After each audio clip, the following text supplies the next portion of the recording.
আমাকে শোনা যায়? হ্যালো, আমাকে শোনা যায়?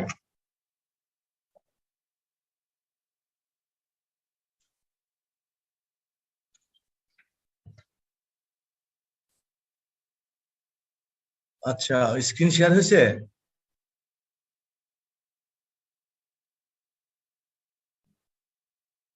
আচ্ছা, সরি, আমি আসলে ওই তোমাদের ক্লাসরুমে ওটা আপলোড করেছি, কিন্তু পোস্টে ক্লিক করতে ভুলে গেছি, বুঝছো? ওভাবেই ছিল তো, যেদিকে পোস্ট করা হয় নাই। যাই হোক, দেরি হয়ে গেল, এই জন্য আমি তো জুম ওপেন করে বসেই ছিলাম। এনিওয়ে, আমাদের লাস্ট যে পড়া মনে আছে, আমরা ওই যে ইয়ে পড়তেছিলাম, ডিসি ড্রাইভ পড়ছিলাম। তো ডিসি ড্রাইভ আমি শেষে বলছিলাম যে ওই যে সেমিকন্ডাক্টর, সিঙ্গেল, ফুল ওয়েভ এগুলো পড়লাম। তারপরে থ্রি ফেজ ছিল, বলেছে যে ওগুলো আর একই বিষয়, এগুলো পড়াবো না। এখন আমরা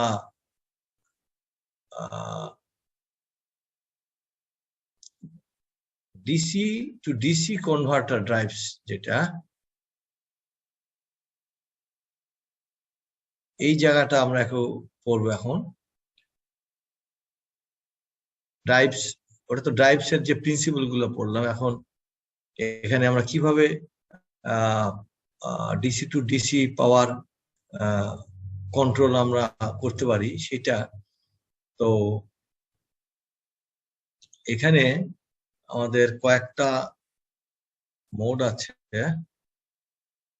বড় করি।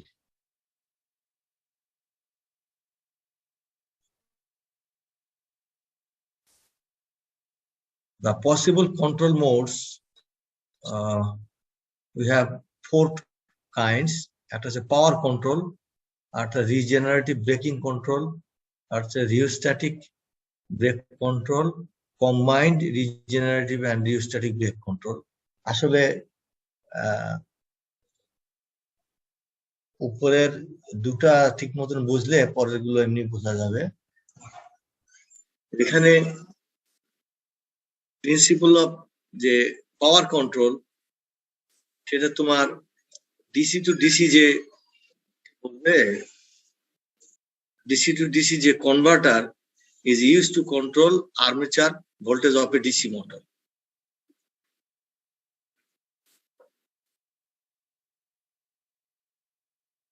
তুমি একটু ভালো করে খেয়াল করে দেখো, এই যে লাইনটা লেখা আছে, এবং এখানে আমরা আইজিবিটি অর জিটিও এগুলো আমরা ইউজ করতে পারি।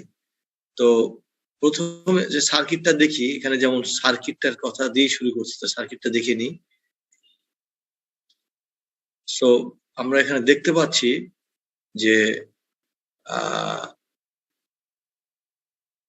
এটা আমাদের সুইচিং ডিভাইস, ট্রানজিস্টর বা আইজিবিটি। এদিক থেকে আমাদের সাপ্লাই আসতেছে, ডিসি সাপ্লাই। এটা basically DC two DC converter থেকে আমাদের সাপ্লাই আসতেছে, ডিসি টু ডিসি কনভার্টার থেকে আমাদের এখানে সাপ্লাই আসতেছে। কারণ আমরা ডিসি টু ডিসি কনভার্টার এই জন্য বলছি যে আমরা তো ওখানে পাওয়ার কন্ট্রোল করতে চাইলে আমার কি করতে হবে, ভিএস কে কন্ট্রোল করতে হবে না? মোটরে যদি আমি পাওয়ার কন্ট্রোল করতে চাই, তাহলে কি করবো আমি? ভিএস কে তো কন্ট্রোল করতে হবে, তাই না? করতে হবে না? হ্যালো, হ্যাঁ। তো এই কন্ট্রোল করতে গেলে তাহলে আমার, তাহলে কন্ট্রোল, তাহলে ডিসি টু ডিসি যে কনভার্টার, সে ডিসি টু ডিসি কনভার্টার মানে তো কন্ট্রোলিং, হ্যাঁ, কন্ট্রোলিং ক্ষমতা আছে সেখানে। তাহলে সেটা দিয়ে আমরা এটা করতে পারবো। এখন তাহলে এটার মধ্যে আবার ওই যে ইয়ে সার্কিটটা ছোট করে দেখাইছে এখানে, আলাদা এক সার্কিটের মধ্যেই দেখাইছে হচ্ছে তোমার কি, এটা ফিল্ড সার্কিট, এক্সাইটেশন সার্কিট, তাই না? এটা মোটর এক্সাইটেশনের জন্য এটা সেপারেটলি এক্সাইটেড একটা সার্কিট দেখানো হয়েছে এখানে পাশে। তো এখানে আমরা যদি হাইলি ইন্ডাকটিভ মোটর হয় আমরা জানি আর্মেচার কারেন্ট কি হয়, ফ্ল্যাট হয়, তাই না? হাইলি ইন্ডাকটিভ যদি মোটর হয়। আচ্ছা, এখন আমরা যদি এটাকে যদি আমরা অন অফ করি, এখন এখন ওইখানে যদি আমার ফিক্সড থাকে, এখন আমি যদি এইখানে চপিং করতে থাকি, তাহলে আমার লোকালি আমার হাতে একটা পাওয়ার কন্ট্রোল আসতেছে এখান থেকে। এটা সেই হিসেবে এখানে দেখানো হয়েছে যে আমি যদি এখানে এখন চপিং করি, তাহলে আমার যদি এখানে আমার যদি সাপ্লাইটা যদি আমি ফিক্স রাখি ফর এক্সাম্পল, তাহলে আবার এখানে আমার চপিং করলে কি হবে, আমার ভালো করে খেয়াল করে দেখো, আমার সাপ্লাই ভোল্টেজ যদি ভিএস হয়, তাহলে সাপ্লাই কারেন্ট যদি আইএস হয়, সো এটা অফ হয়ে যাওয়ার সাথে সাথে আমার সাপ্লাই কারেন্ট ফল করবে, জিরো হয়ে যাবে, এই যে জিরো হয়ে যাবে। তাহলে আমার ডিউটি সাইকেল যদি কে হয়, তাহলে T1 টাইম যদি অন হয়, তাহলে T1 এর মান কত, কেটি না? এটা তো আমরা আগে পড়ে আসছি এই বিষয়টা। T1 এর মান কি? কেটি। হ্যাঁ, তাহলে কেটি টাইম আমরা ওই এভারেজ আর্মেচার কারেন্ট আমরা পাবো সাপ্লাই থেকে।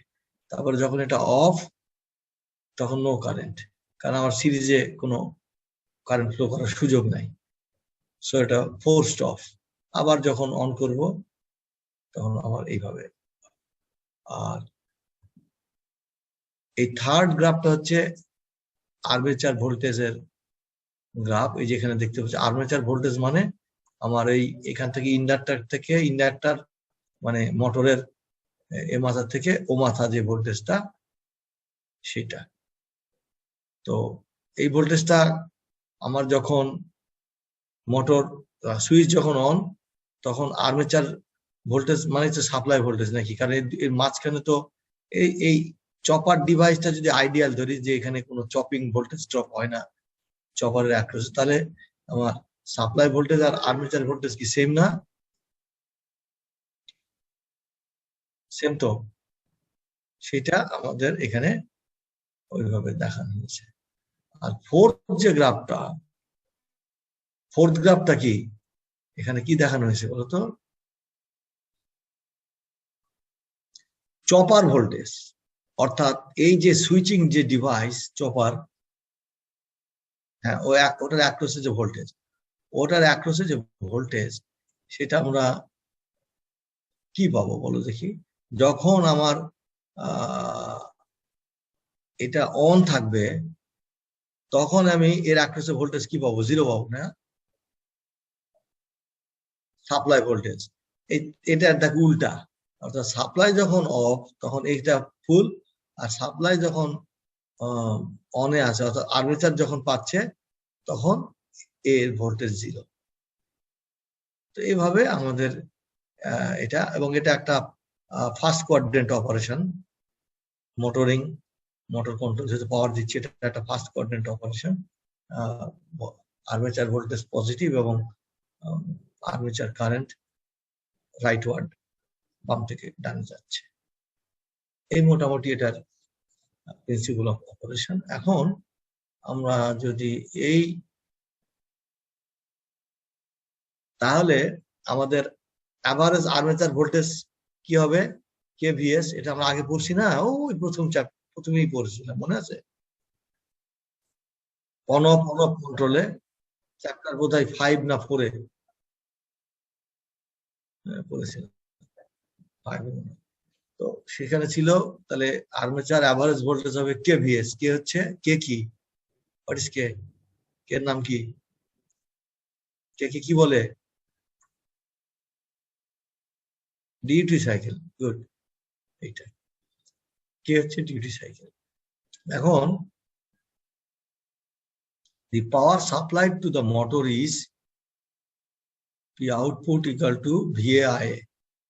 এটা বুঝতে পেরেছো? মোটরের পাওয়ার ইকুয়াল টু হোয়াট? আর্মেচার মোটরের অ্যাক্রসের ভোল্টেজ ইন্টু মোটরের কারেন্ট, এই গুণফলটাই হচ্ছে আমাদের power supply to the motor. এখন এই VA equals to KVS, so KVS IA হচ্ছে মোটরের পাওয়ার। আচ্ছা,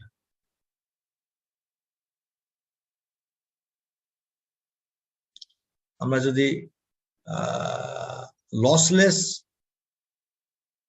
ডিসি টু ডিসি কনভার্টার চিন্তা করি, অর্থাৎ আমার চপারে কোনো লস নাই, চপারে কোনো লস নাই, তাহলে আমার কি হবে? Input power equal to output power, নাকি?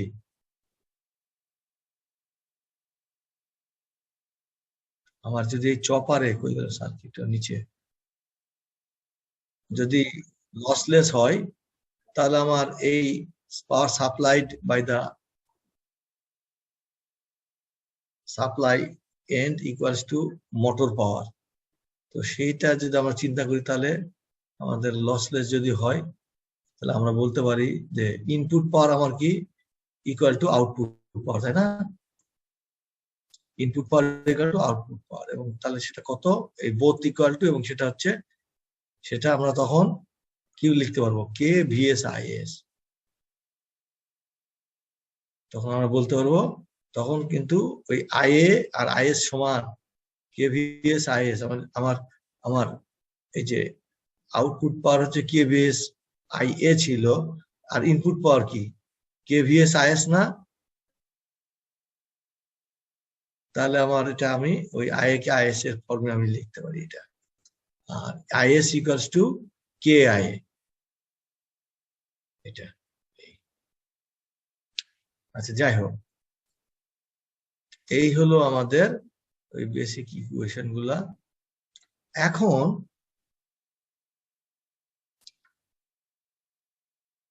equivalent input resistance of the DC-DC converter, drive seen by the source, মানে DC-DC converter drive seen by the source। তাহলে আর ইকুইভ্যালেন্ট মানে এটা এটা এই কথাটার অর্থ হচ্ছে, এই কথাটা বুঝতে হবে, ভালো করে একটু খেয়াল করো, যে এই কথাটা আমরা ইকুইভ্যালেন্ট রেজিস্ট্যান্স কিন্তু আগে পড়ে আসলাম, তোমাদের মনে আছে? ওই সেই চ্যাপ্টার 5-এ।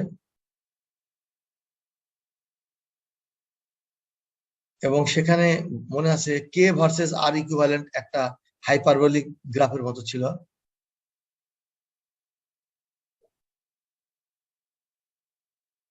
হ্যাঁ, হ্যাঁ। তো সেই যে বিষয়টা, সেটাই আবার এখানে রিপিট হচ্ছে, ওই কনসেপ্টটা। অর্থাৎ এখান থেকে যদি আমি চিন্তা করি, আমার এই সাপ্লাই ভোল্টেজ, এই যে এই সাপ্লাই এন্ড থেকে আমার এদিক থেকে এই চপারের থেকে ডাইনে যদি তাকায় মোটরের দিকে, কি রেজিস্ট্যান্স আমি দেখতেছি, কি রেজিস্ট্যান্স আমার এই ড্রাইভ দেখতেছে? ড্রাইভ দেখতেছে যে সে ড্রাইভের আর কি, আর ইকুইভ্যালেন্ট আর ইকুয়াল টু V/I।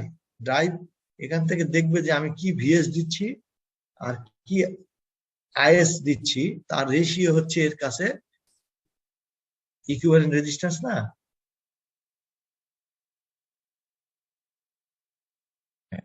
তাহলে আর ইকুইভ্যালেন্ট হচ্ছে VS/IS। এইটাই আমাদের এখানে আর ইকুইভ্যালেন্ট হচ্ছে VS/IS। তাহলে IS ইকুয়াল টু KIA। তো KIA যদি আমরা দেখাই, তাহলে এটা পাচ্ছি আমরা সেই VS/IA ইন্টু 1/K। এটা হচ্ছে আমাদের ইকুইভ্যালেন্ট রেজিস্ট্যান্স। এবং এইটা আমাদের ইকুয়েশন হচ্ছে সেই চ্যাপ্টার 5-এ, ইকুয়েশন 529 যদি আমরা by varying the duty cycle K, the power flow to the motor can be controlled। তাহলে ডিউটি সাইকেলকে আমি যদি চেঞ্জ করি, তাহলে আমার মোটরের পাওয়ার ফ্লো চেঞ্জ হয়ে যাবে। আর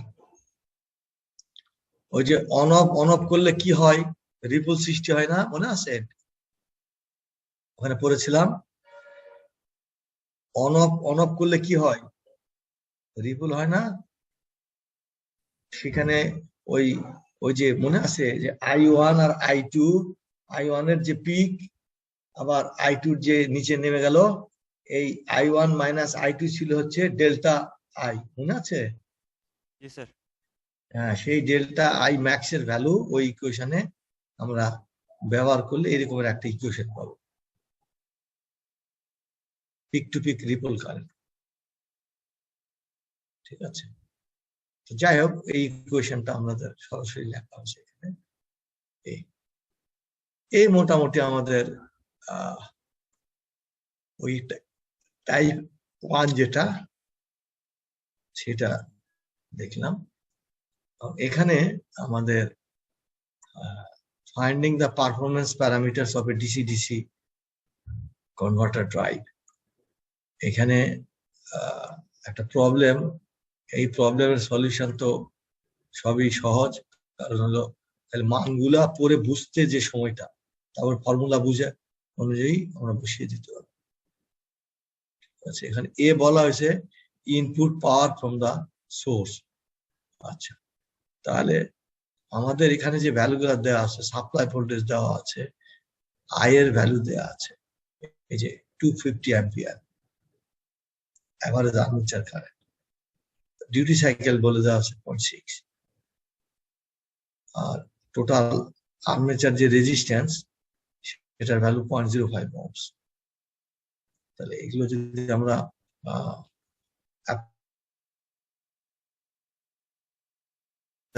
টোটাল ইনপুট পাওয়ার, আমরা একটা ফর্মুলা দেখলাম না, কে ভিএস আই এ, দেখলাম না, কে ভিএস আই এ, এবং সেই 0.6 ভিএস 600 আই এর ভ্যালু বসিয়ে দিলেই এই 90 কিলোওয়াট হয়ে গেল।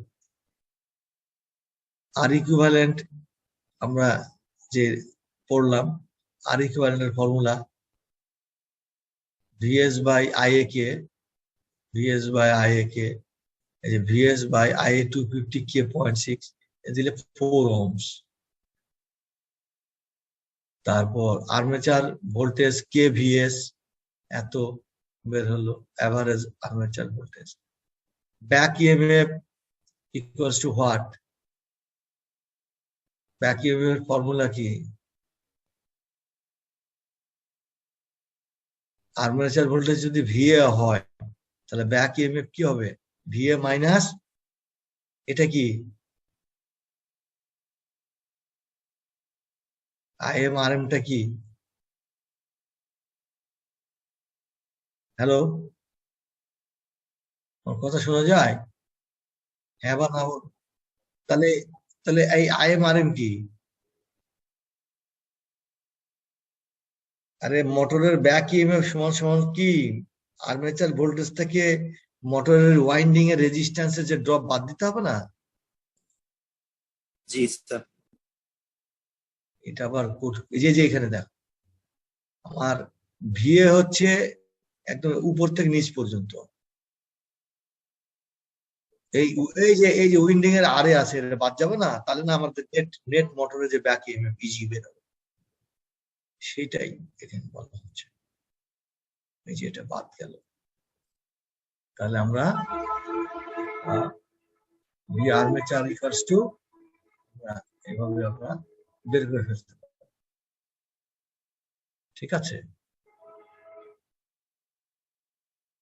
আচ্ছা, তো মোটর স্পিডের ফর্মুলা আমরা জানি, ইজি ডিভাইডেড বাই কি? মোটরের ফর্মুলা কি ছিল? ওমেগা। ইজি ডিভাইডেড বাই,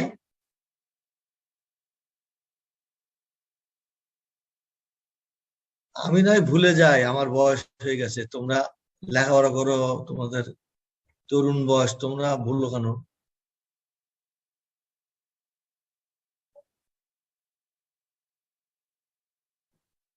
কি ছিল? Easy equals to K omega I A, তাহলে ওমেগা ইকুয়ালস টু কি? কে আই এফ।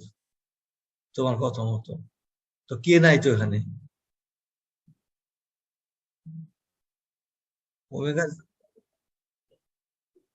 তো এখানে তো কে 1.5 এটা কি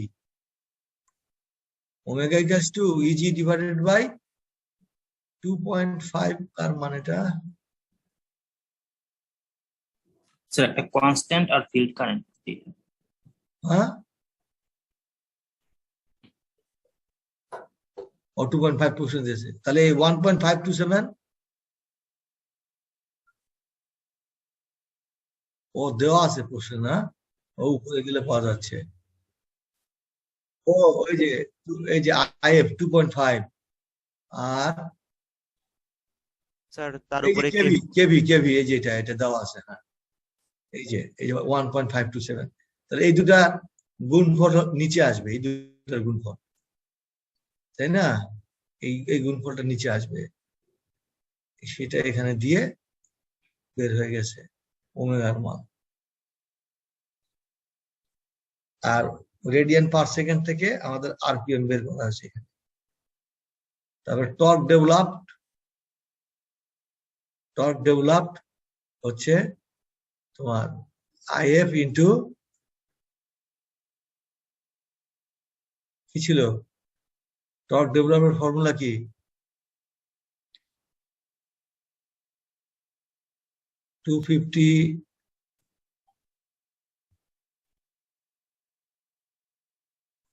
আইএ ছিল আইএফ আর আইএ কে টি তারপরে কেভি আইএ আইএফ আর 2.5 টা কি বলতো field current field current armature current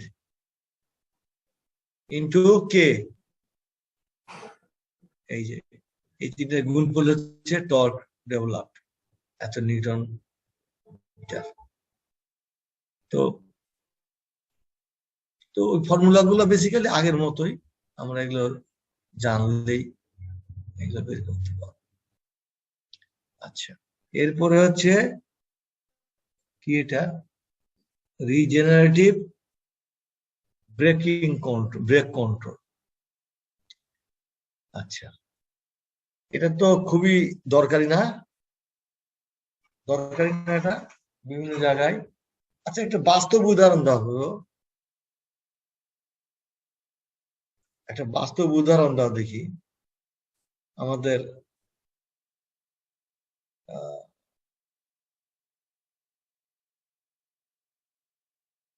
break আমরা দুই ধরনের ব্রেক আছে একটা হচ্ছে ফ্রিকশনাল ব্রেক তাই না সাইকেলের ব্রেক কি এগুলো কি রিজেনারেটিভ ব্রেক সাইকেলের ব্রেক ফ্রিকশনাল ব্রেক না তো এখন যদি একটা হেভি আচ্ছা একটা ট্রেন ধরো একটা ট্রেন চলছে যে স্টেশন অনেক বেগে চলতেছে ধরো আমাদের দেশে তো কম স্পিডে চলে তোমরা কি বাইরের দেশে ট্রেনে উঠছো কখনো ওই যে মেট্রো ট্রেনে চলছো সিঙ্গাপুর বা কেউ কেউ হয়তো চলেছো দেখবে যে ট্রেনগুলা এক স্টেশন থেকে এই যে আমাদের এই এক্সপিরিয়েন্সটা তোমাদের হবে আমাদের যে মেট্রো রেল চালু হলে তোমরা দেখবে যে ধরো মিরপুর 10 নম্বর থেকে ছাড়বে নেক্সট স্টপেজ হয়তো ধরো ফার্মগেট ফর এক্সাম্পল কয় কিলোমিটার রাস্তা আনুমানিক 4-5 কিলোমিটার আনুমানিক একটা ধরলাম ফার্মগেট টু মিরপুর 10 দেখবা যে খুব দ্রুত স্পিড উঠবে ট্রেনের স্পিড উঠেই দেখা যাবে যে 2 মিনিট পরেই চলে আসছে ফার্মগেট তাহলে ফার্মগেট যে দ্রুত চলে আসলো তাহলে ওকে দ্রুত ব্রেক মারতে হবে না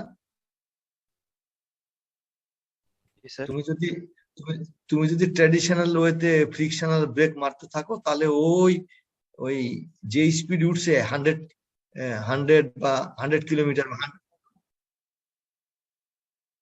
হ্যাঁ অথবা অথবা স্পিড তুলে ব্রেক মারতে হবে, তাহলে তুমি আর কি হলো তাহলে স্পিড ফল করবে, টাইম বেশি লাগবে, তাই না? তুমি 2 কিলোমিটারে স্পিড তুললে 2 কিলোমিটার ব্রেক করলে, লস হয়ে গেল তো। স্পিড লাস্ট 2 কিলোমিটার তো আস্তে আস্তে ট্রেন চলবে, তখন ব্রেক মেরে মেরে থাকবে, যেটা আমাদের ট্র্যাডিশনাল ট্রেনে অনেক সময় আমরা দেখি এরকম। এখন তাহলে এখন চিন্তা করো যে একটা ট্রেন আর যে ইনার্শিয়া, তাহলে ট্রেনের ইনার্শিয়াটা যোগ হবে না খালি মোটর লোড হিসাবে? এই যে মোটর যখন চলছে, চাকা যখন ঘুরতেছে, তাহলে ট্রেনের যে পুরো ইনার্শিয়া, তাহলে হিউজ ইনার্শিয়া, তাহলে এই ইনার্শিয়াকে আমাদের তাহলে থামাইতে হবে, তাই না?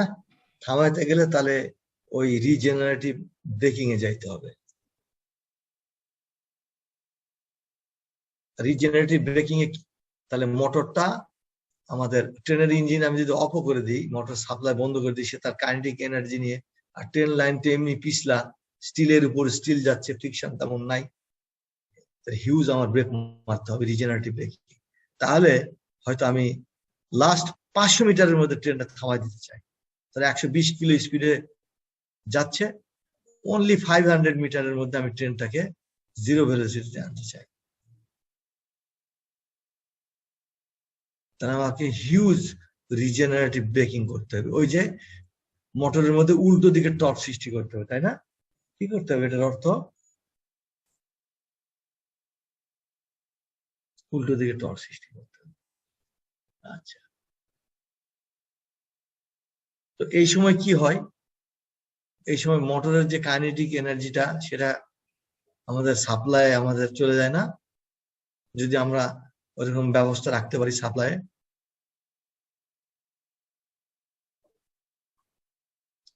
এখন এই ধরনের একটা অ্যারেঞ্জমেন্ট এখানেও দেখানো হয়েছে।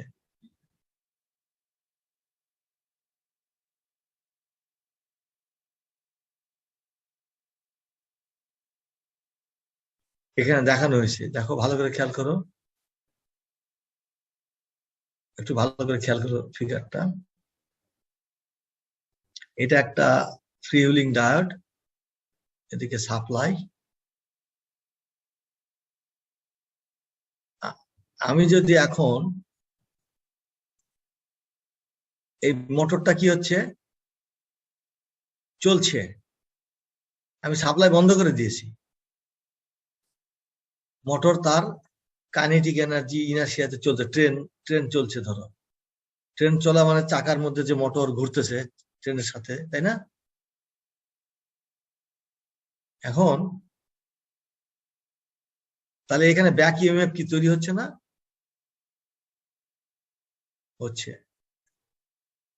এখন আমার এই যে চপার, এখানে এই চপারকে যদি আমি অফ রাখি, এই যে ট্রানজিস্টর সুইচিং, তাহলে কি হবে? এই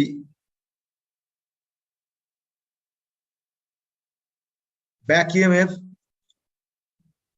আমার যেটা প্রডিউস এখানে যেটা আছে, সেটা আমাদের এদিকে চলে যাবে, যদি আমার এখানে ডায়োড থাকে, ফিল্ডিং ডায়োড। এখন আমি যদি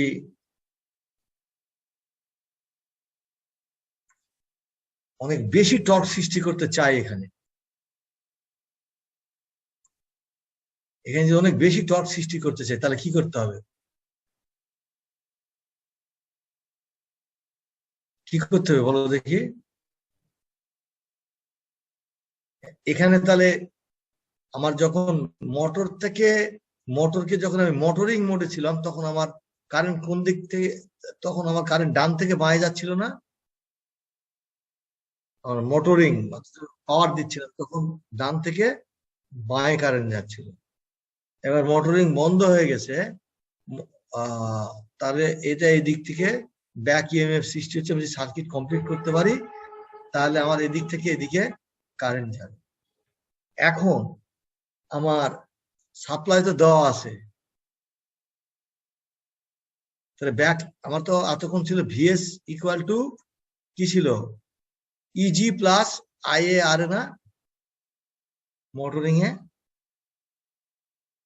মোটরিং এর সময় কি ছিল, VS equal to EG plus IA R A, তাহলে ইজি, তাহলে ভিএস, তাহলে EG is less than VS, এই তো কেমনে বাড়াবো?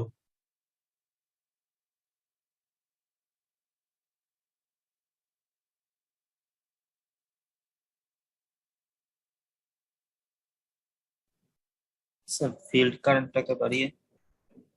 না, আমি ওইদিকে কিছুই ওইদিকে হাতই দিব না। এখন আমি একটু এই যে আমি যে একটা শান্টে যে সুইচ ইউজ করলাম, এই যে চপার, এই চপারটা যদি আমি অন করে দিই তাহলে কি হবে বলতো, এই সার্কিটটা কি হয়ে যাবে, শর্ট হয়ে যাবে নাকি? শর্ট যদি হয়ে যায় তাহলে এখানে যে ব্যাক ইএমএফ যেটা ছিল তার কারণে অনেক হিউজ কারেন্ট ফ্লো করবে না? হিউজ কারেন্ট ফ্লো করবে। হিউজ কারেন্ট যদি ফ্লো করে তাহলে হঠাৎ করে যে চেঞ্জ, তাহলে এখানে আমার কি হবে, এই এই এই এই কয়েলের মধ্যে কি হবে বলতো, হাই ফ্লাক্স তৈরি হবে, হাই না হাই ইনডিউসড ভোল্টেজ প্রাইমারিলি তৈরি হবে, কিন্তু যখন ইকুইভ্যালেন্ট ইকুইলিব্রিয়ামে গেল, সুইচিংটা যখন অন করবে, জাস্ট অন করবে, তখন সে তো ইনডিউসড হাই ইএমএফ হবে, সেটা ঠিক আছে। তারপরে কি হবে, সে তো কারেন্ট ফ্লো করতে থাকবে, তাই না? এই ব্যাক ইএমএফ খরচ করে, ব্যাক ইএমএফ খরচ হবে, তারপরে এইখানে কারেন্ট বাড়বে, ভোল্টেজ বাড়বে, সরি ফ্লাক্স বাড়বে। তারপরে আমি যখন এই এটাকে যখন আমি অফ করে দিব তখন কি হবে, ফ্লাক্স বাড়াইলাম শান্ট করে, শর্ট করে দিয়ে হাই কারেন্ট ফ্লো করে ফ্লাক্স বাড়িয়ে নিলাম। এরপরে আমি যদি এটাকে অফ করে দেব, চপারটাকে সুইচ অফ, তখন কি হবে,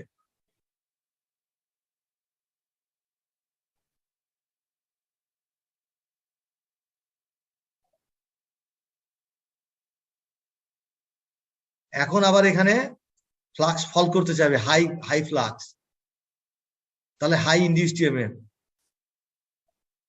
তখন এই কারণে আমার এই এলাকার ভোল্টেজ এই ভিএস কে কি করবে, উইন করবে। উইন করলে আমার এই লেফট টু রাইট কারেন্ট যাচ্ছে, আবার ব্যাক ইএমএফ কমে যাচ্ছে, তাই না?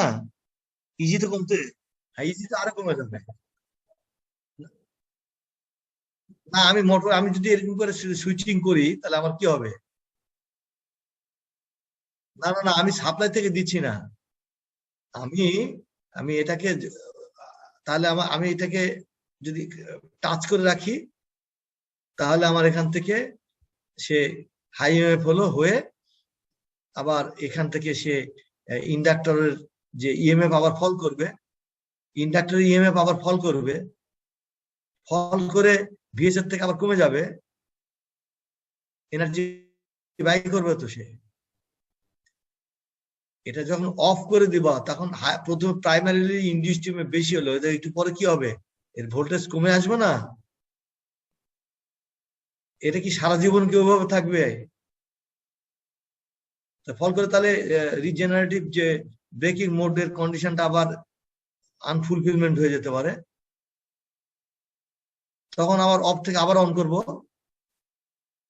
এইভাবে চপিং করে করে আমার এই রিজেনারেটিভ ব্রেকিং মোডের আমার কাজ করতে থাকবে।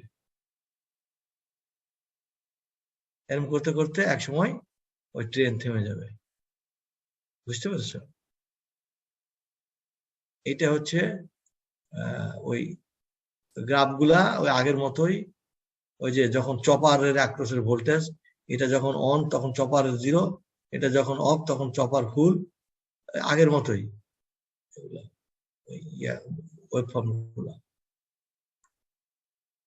এখন আমরা এখানে যে চপারের ভোল্টেজটা কি, এবার 1 - kVs, উল্টে যাচ্ছে না, এই যে চপার ভোল্টেজ, এই চপার ভোল্টেজ কি ভিএস মাইনাস কেভিএস। সেই জন্য আমি সেটাকে আমি কমন নিলে 1 minus K into VS minus KVS, এটা হচ্ছে আমাদের চপারের অ্যাক্রোসের ভোল্টেজ। তারপরে IA is the average armature current, এটা তোমার তাহলে IA into VS into 1 minus K, এটা আসছে রিজেনারেটেড পাওয়ার পিজি। এটা এটা এটা হচ্ছে আমাদের এই চপার ভোল্টেজ ইন্টু IA, এটা হচ্ছে আমাদের রিজেনারেটেড পাওয়ার। এই যে এখান থেকে যেটা, এরপরে আমাদের হয়ে গেল voltage generated from the motor acting as a generator, তাহলে ইজি হচ্ছে কে আই ওমেগা, ওই যে ফর্মুলা তো আমরা আগে জানি। এখান থেকে আমরা তাহলে ইজি ইকুয়ালস টু এখন কত, ভি চপার প্লাস আই আর। যখন আমাদের ইয়ে মোডে চলে যাচ্ছে তখন chopper voltage equal to what, যখন আমাদের এই যখন পাওয়ার ডেলিভারি দিচ্ছি উল্টা দিকে, তখন আমার এই ভোল্টেজ প্লাস এই আইআর ড্রপ ইকুয়াল টু কি ভি চপার নাকি। এই টার্মিনালের যে ভোল্টেজটা, যে এই যে প্লাস মাইনাস, এই টার্মিনালের যে ভোল্টেজ সেটা সমান সমান কি,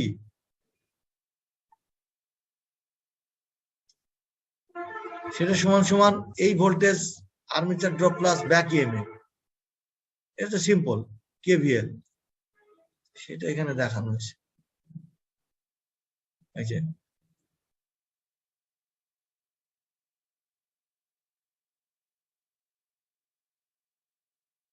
ভি চপার প্লাস আইএমআরএম, এটা এটা এখানে বসিয়ে দিলে এটা চলে আসতেছে ওই আগের ফর্মুলা গুলা। তারপরে আর ইকুইভ্যালেন্টের ফর্মুলা, ওই যে ইজি বাই আই এ, ওই ফর্মুলা দিলে এটা আসতেছে আমাদের এই মোটামুটি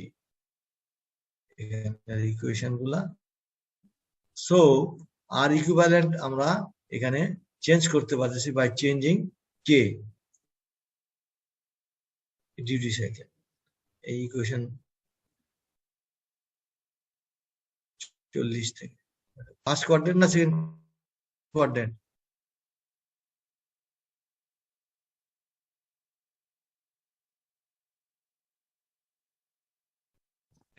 সেকেন্ড কোয়াড্রেন্ট অপারেশন হচ্ছে উল্টা এই আর কি। তো এখানে ওই যে ইকুয়েশন, ওই যে পারমিসিবল, ওইটা ওই ইকুয়েশন সেকশন চ্যাপ্টার 5 এ ছিল।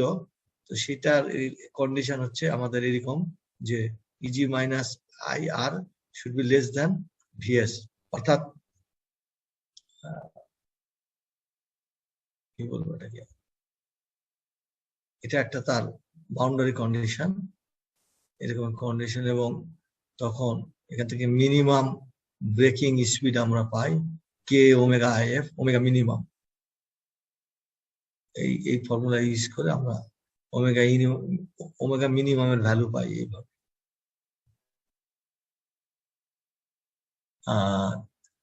ম্যাক্সিমাম ব্রেকিং স্পিড যদি আমরা পেতে চাই তাহলে আমাদের এই K omega X IF minus IMRA equal to VS, এটা হবে। তখন আমাদের এই ভ্যালুটা আমাদের চেঞ্জ হয়ে এটার সাথে এইটুকু অংশ যোগ হবে, এই অংশটুকু। এইভাবে আমাদের ওমেগা ম্যাক্স ওমেগা মিন আমরা বের করতে পারি। এই মোটামুটি আমাদের বেসিক রিজেনারেটিভ ব্রেকিং মোডের কাহিনী। ফান্ডিং, এটা ওই রিজেনারেটিভ ব্রেকিং মোডের আরেকটা প্রবলেম। এই প্রবলেমে যেসব দেয়া আছে, ঠিক আছে, এই ভ্যালুগুলো সব দেয়া আছে আগের মতো, ওই সবগুলো দিয়ে দিয়ে আমরা ফর্মুলাগুলো ইউজ করে করে ওমেগা মিন, ওমেগা ম্যাক্স, এগুলো সব বের করতে পারি।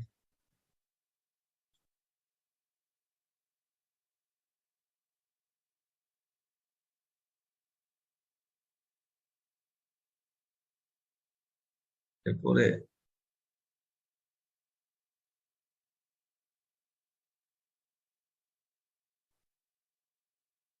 এটা তো তোমাদের বড় ভাইদের যে আবার 10টায় ইয়েতে রাখছি ক্লাস, তোমাদের ক্লাস শুরু করতে একটু দেরি হয়ে গেছে আমার, 10 মিনিট ওই ভুল পোস্ট না করাতে।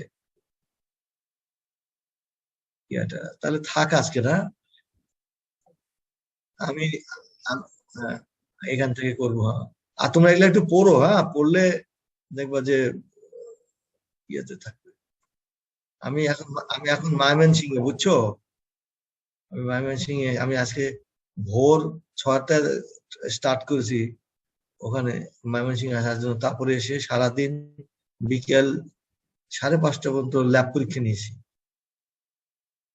ল্যাব, এবং অনেক কষ্ট হয়েছে এই জন্য যে ল্যাবের টোটাল পারফরমেন্স জাজ করা 60 জন স্টুডেন্ট, এক্সপেরিমেন্ট দেখা, ল্যাব ভাইবা না, অনেক কষ্ট হয়েছে। তারপরেও ভাবলাম যে ক্লাসটা নেই, না হলে তো মিস যাচ্ছে ক্লাস। আর সামনে রোজা, তোমাদের ক্লাস কিন্তু 21 তারিখ কিন্তু লাস্ট ক্লাস, তাই না? হ্যাঁ, সুতরাং মেকআপ করারও সময় পাওয়া যাবে না। এনিওয়ে, আমারও সিলেবাস অনেকখানি প্রায় শেষের দিকে চলে আসছি, তো আস্তে আস্তে নেওয়া যাওয়া অসুবিধা নেই। তো ঠিক আছে, তাহলে আজকে এখানে, আল্লাহ হাফেজ।